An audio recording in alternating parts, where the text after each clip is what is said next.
भारी लागे लागे एकदम मस्त हूँ। आप कैसे हो? अरे जैसा मुझे छोड़ के गए थे वैसा ही हूँ। अच्छा वैसे ही जी रहे हो। मैं तो सोच रही थी अब तक तुम पता नहीं कहाँ से कहाँ गए। गाइस ऐसे खैर हमारे चेहरा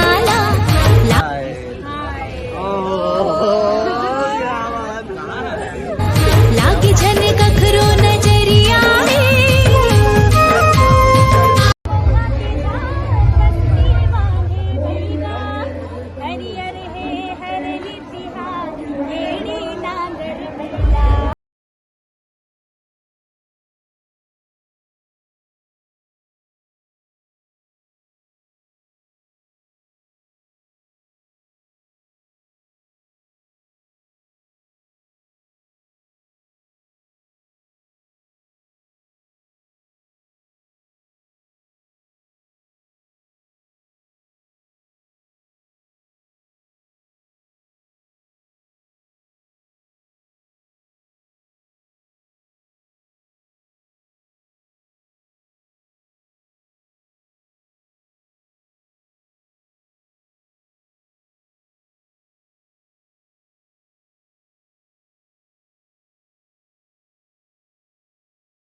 ठीक है कापड़ी जरूरत नहीं है बोला ठीक है पहले पूछा मैं